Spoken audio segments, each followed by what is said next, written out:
Hello दोस्तों, आज हमारे विजिट का तीसरा दिन है और तीसरे दिन में हमारी प्लानिंग है महेश्वर जाने की। महेश्वर एक आज हम महेश्वर के यात्रा में, तो जो महेश्वर के प्रमुख स्थान घूमेंगे तो उनमें से जैसे अहिल्याबाई घाट्स हैं, बड़े बड़े घाट्स हैं, बहुत सारी फिल्मों की शूटिंग हुई हैं और होती रहती हैं। और उसके बाद अहिल्याबाई फोर्ट्स है, यहाँ भी फिल्मों की शूटिंग हुई है, गानों की शूटिंग हुई है।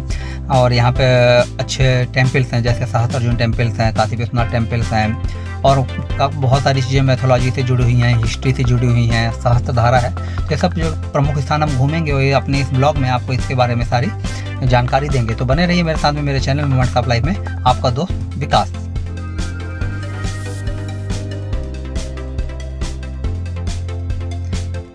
और प्लीज़ मेरे चैनल को लाइक सब्सक्राइब भी करिए। पसंद आता तो कमेंट करिए, नहीं पसंद आता है तो भी कमेंट करिए, क्योंकि आपके कमेंट हमको आगे कंटेंट बनाने के लिए प्रोत्साहित करेंगे। होगा रेलवे स्टेशन के पास पड़ता है। तो ये हमारा जो हम ओमकारेश्वर में ठहरे हुए हैं जिस होटल में, वहाँ से हमारा एक शॉर्ट ट्रिप है, करीब 60 किलोमीटर जाने का, 60 किलोमीटर आने का, जो महेश्वर तक जाएंगे। तो हमको पहले मगर हम अभी रास्ते में नाश्ता करेंगे, थोड़ा सा यहाँ का पोहा जलेबी जो मिलेगा उसका खाएंगे। ये हमारा आज का नाश्ता, जलेबी, पोहा प्याज, उसल पोहा, नॉर्मल पोहा। ये क्या है? कचौड़ी। ये कचौड़ी। सुनियो क्या खा रहा? समोसा। बता दे क्या खा रहा है? यहाँ पे देखो झूला भी लगा हुआ है बच्चों खेलने का, सही है। जो टाइम है वो 11 बज चुका है। अब हम यहाँ से देखते हैं कि हम महेश्वर कब पहुँचेंगे, और वहाँ का भी कोई आइडिया नहीं हमको कितना टाइम लगेगा पूरा घूमने में। तो कोशिश करेंगे कि जितना मैक्सिमम कवर हो जाए। कितना देर बता रहा चुपू? टाइम कितना है यहाँ से? 1 आवर 15 मिनट्स लगेंगे। कितना किलोमीटर है? 54 किलोमीटर है। ओ दादा, पार्किंग करने के बाद इस साइड ही आना है। यहाँ से पार्किंग सामने की मिलेगा। अच्छा, ओके। कितने में कमर पकड़?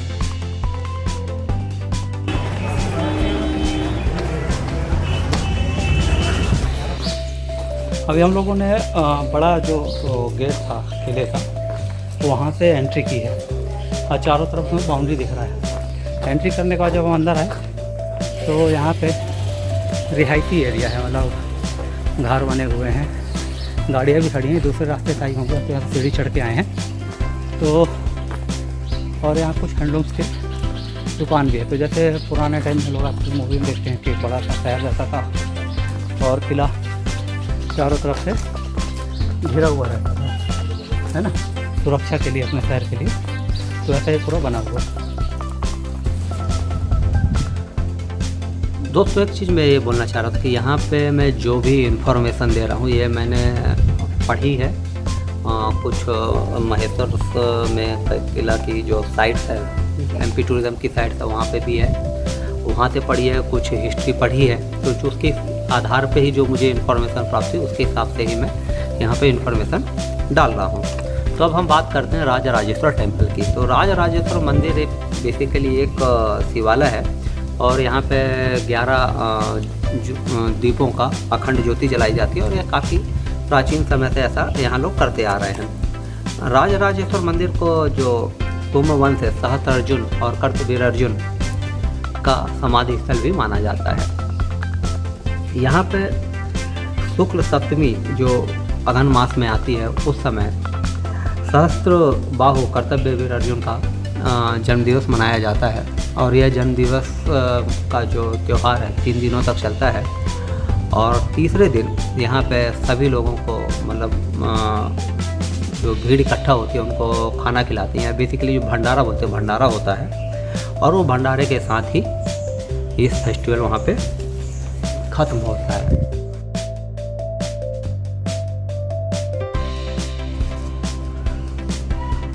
किले से लगा हुआ एक टेम्पल है जिसको हम काशी विश्वनाथ मंदिर कहा जाता है। इस काशी विश्वनाथ मंदिर का निर्माण राजमाता अहिल्याबाई होलकर द्वारा 1786 में नर्मदा नदी के किनारे किया गया था, जो कि किले से लगा हुआ है। यहाँ पे लोग शांति और पीस के लिए यहाँ पे आते हैं, भगवान भोलेनाथ का दर्शन करते हैं। और जब मंदिर पे बैठते हैं तो मंदिर से जो नर्मदा नदी का दृश्य जो दिखाई देता है बहुत ही खूबसूरत है, बहुत ही सुंदर प्रतीत होता है। और आप पर्सनली मेरी एक बात यह है कि जब हम वहाँ दर्शन करने के बाद कुछ देर के लिए रुके थे, बैठे थे, तो वहाँ जो ठंडी शीतल हवा चल रही थी, नर्मदा नदी का दृश्य दिख रहा था, बाजू में जो किले का दृश्य दिख रहा था और जो वहाँ प्रोग्राम ऑर्गेनाइज हुआ था, बहुत ही अद्भुत था। तो आप जो मेरे पीछे देख रहे हैं ये देवी अहिल्याबाई होलकर का किला है। और यहाँ पे अभी जो बोर्ड लगा हुआ है इस साइड में निमाड़ उत्सव का, यहाँ पे निमाड़ उत्सव का प्रोग्राम चल रहा है, चार्ट भी दिया हुआ है, निमाड़ उत्सव चल रहा है। हम लोग अच्छे टाइम पे आए हैं, बट अभी दिन के टाइम में शायद कम है भीड़ भाड़, अभी अंदर जाके हम लोग देखेंगे। तो ये वही घाट है, आप देखेंगे मेरे पीछे जो बहुत सारे मूवीज़ का शूटिंग होता है। इवन फ्रेडमैन के जो शूटिंग जाते हैं तो रास्ते से वो अंदर आते हैं और पानी में जाके जंप करते हैं। तो ये सीन यहाँ का घुमाया हुआ है। और यहाँ बहुत सारे मूवीज़ की शूटिंग होती है, जैसे दबंग की हुई है, यमला पगला दीवाना की हुई है, ये सारी चीज़ें हुई हैं। तो ये मेरे बैक साइड में पूरा ये फोर्ट है। और फ्रंट में भी मैं घुमा के दिखाऊंगा तो आप पूरा देखेंगे नर्मदा रिवर का पूरा बैंक है, वाटर बॉडी है, तो बहुत ही खूबसूरत है। अभी मैं बाहर से तस्वीर ले रहा हूँ, इसके बाद हम अंदर फोर्ट में भी जाएंगे और आपको दिखाएंगे। तो बेसिकली ये जो खरगोन शहर है मध्य प्रदेश में है और महेश्वर खरगोन ज़िला के अंदर ही आता है। और ये हिस्टोरिकल और मैथोलॉजिकल सिटी दोनों ही हैं। यहाँ पे जो मैं आपको मैथोलॉजिकल कहानी बता चुका हूँ और हिस्टोरिकल कहानी है कि जो सामने दिख रहा है इतना बड़ा फोर्ट, ये हमारा हिस्ट्री है और ये हिस्टोरिकल है। ये देवी अहिल्याबाई ने इसको बनाया था और ये उनकी राजधानी होती थी। तो ये शानदार जगह है और इसका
यहाँ पे एक चीज़ और ऐड करना चाह रहा था कि जब हम यहाँ किले के अंदर पहुँचे देखने के लिए, तो यहाँ पे एक गवर्नमेंट निमाड़ी महोत्सव का प्रोग्राम ऑर्गेनाइज किया गया था। तो उसके तहत किले के अंदर बहुत सारे मतलब शॉप्स लगे हुए थे जो वहाँ के एंटीक आइटम्स या वहाँ के जो गृह उद्योग द्वारा या जो कारीगर होते हैं जो बनाते हैं उनके स्टॉल लगे हुए थे। और जो मंदिर के बीच में एक टेम्पल है, वो टेम्पल के चारों तरफ स्कूल के बच्चे लोग हैं जो कि ड्राइंग्स बना रहे थे, कुछ अलग अलग तरह के जो मैसेज देने की कोशिश कर रहे थे, जिसमें से स्वच्छ भारत का मैसेज था, कोरोना का गाइडलाइन की मैसेज थी, सोशल डिस्टेंसिंग के लिए मैसेज थे। ऐसे तरह तरह के ड्राइंग बना के एक अलग मैसेज देने की कोशिश की जा रही थी। और काफ़ी लोग आए हुए थे, काफ़ी भीड़ थी उस दिन जब हमें पहुँचे थे यहाँ किले पे। तो ये काफ़ी मतलब एक मुझे अच्छा लगा कि मतलब जो हमारे किले हैं, फोर्ट है, तो गवर्नमेंट भी इनको थोड़ा सा प्रमोट कर रही है, जिससे यहाँ का टूरिज़्म भी बढ़े और लोगों को इससे आमदनी भी बढ़ती है और इन सब चीज़ों का रख रखाव भी होता है, इनको सुरक्षित किया जाता है जिससे।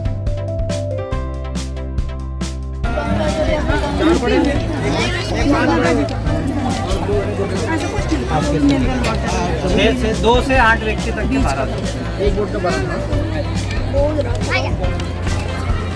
वहाँ बोट रुकेगी क्या? रुकेगी।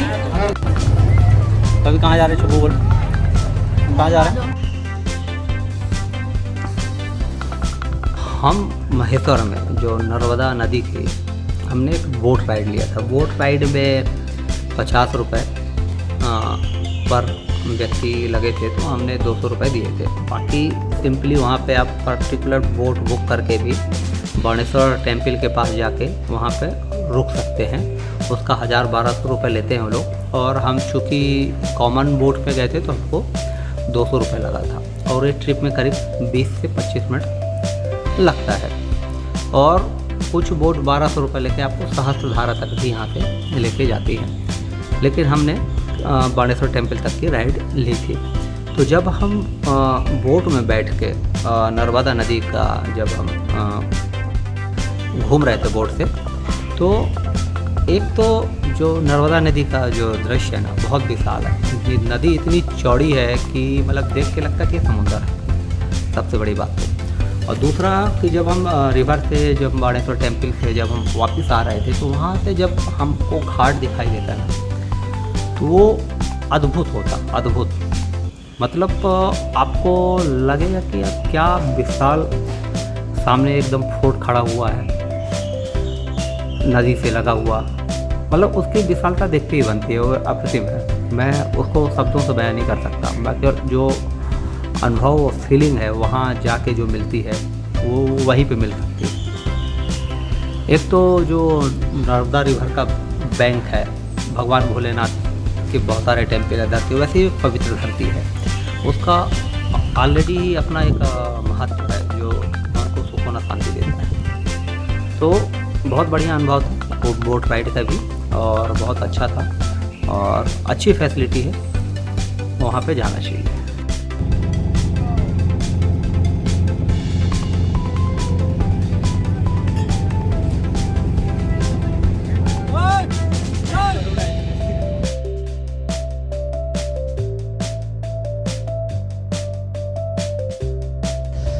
तो अब हम बात करते हैं रेहा सोसाइटी की। रेहा सोसाइटी जो एक एनजीओ है और इसको पोलकर्फ ने 1979 में बनाया था। बेसिकली ये एक एनजीओ, और इस एनजीओ का मकसद था कि जो यहाँ हैंडलूम इंडस्ट्री है, टेक्सटाइल इंडस्ट्री है, उसको रिवाइव करता था। और वहाँ जो बुनकर्स हैं, वीवर्स हैं, उनको यहाँ पे काम देना था। इसका मेन पर्पस ये था। और ये एनजीओ यह काम भी करता है कि जो वहाँ बुनकर्स काम करते हैं उनके बच्चों का एजुकेशन, उनकी हेल्थ, उनका मेडिकल, ये सब चीज़ों का भी वो लोग ध्यान रखते हैं। और आज के डेट में मतलब ये सोसाइटी लगभग 1 लाख मीटर फाइन फैब्रिक्स का निर्माण करती है साल भर में। और यह महेश्वर की जो ऐतिहासिक इमारत है उसमें है।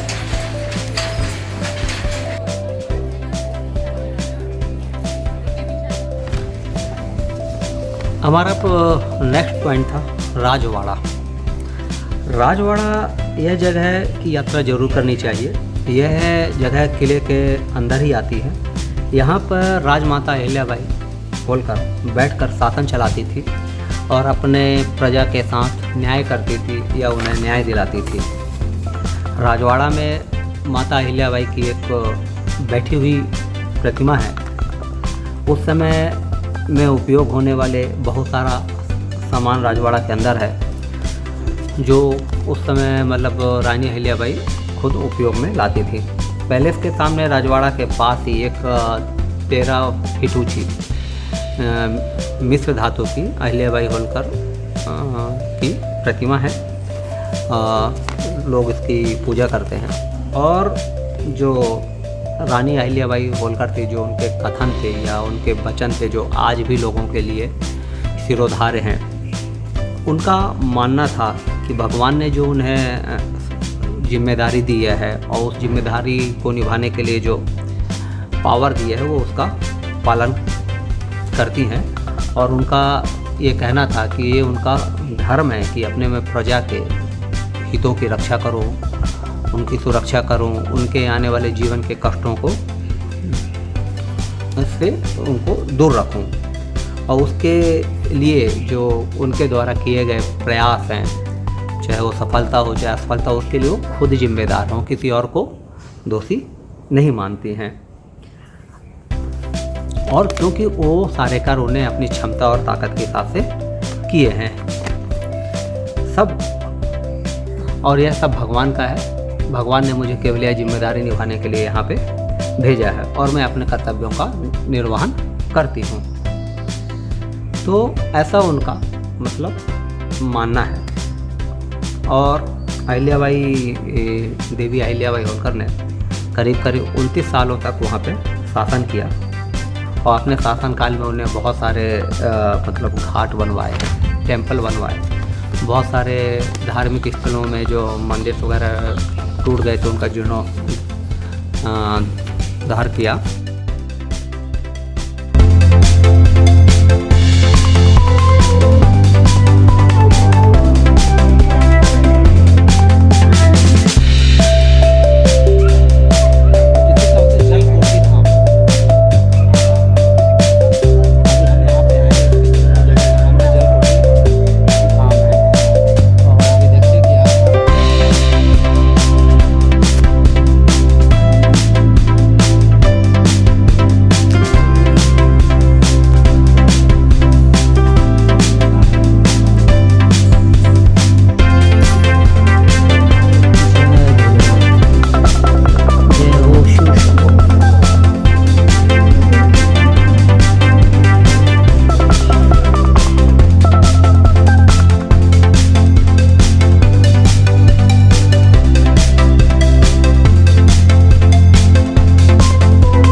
तो दोस्तों अभी हम पहुँचे हैं सहस्त्रधारा।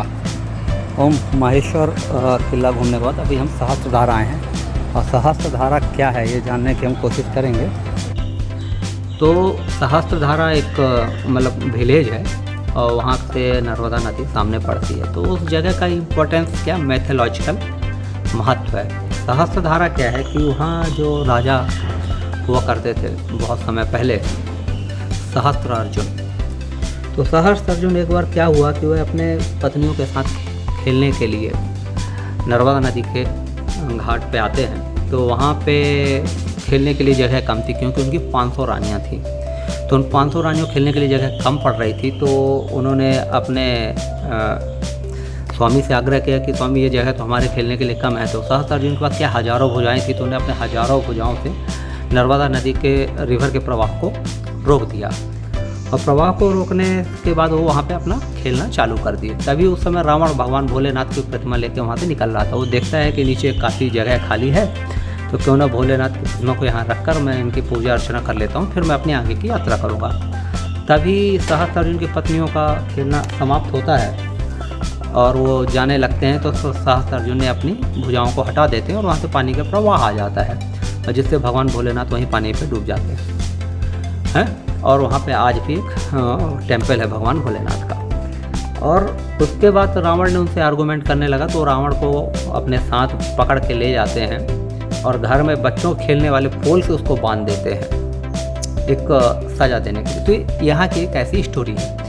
बट रियलिटी में जब हम वहाँ पहुँचते हैं तो वहाँ काफ़ी पब्लिक थी उसका, क्योंकि धार्मिक महत्व है, लोग वहाँ आते हैं, स्नान करते हैं, दीपदान करते हैं, सारी चीज़ें करते हैं। और वहाँ पे छोटे छोटे पत्थरों के छोटे छोटे बहुत सारे टापू दिखाई देते हैं। और वहाँ पे जो वहाँ पे नर्मदा नदी है उसकी हजारों धाराएं दिखाई देती हैं अलग अलग, मतलब बीच में पत्थर उठा हुआ उसके बाजू से धारा निकल रही, फिर दूसरा पत्थर उठा उसके बाजू से, ऐसे पूरा एक प्लेटू टाइप का बन गया है। और वहाँ से बहुत सारी पानी की धाराएं अलग अलग निकलती हैं। जबकि उसके पीछे जब देखेंगे तो नर्मदा नदी का विशाल परिदृश्य है, एकदम पूरा पानी भरा हुआ है, डीप गहरा। और जहाँ पे ये घटना घटी तो वहाँ पे छोटे छोटे टापू बने हुए हैं पत्थरों के, उभरे हुए पत्थरों के, और जिससे पानी की धाराएं चलती रहती हैं।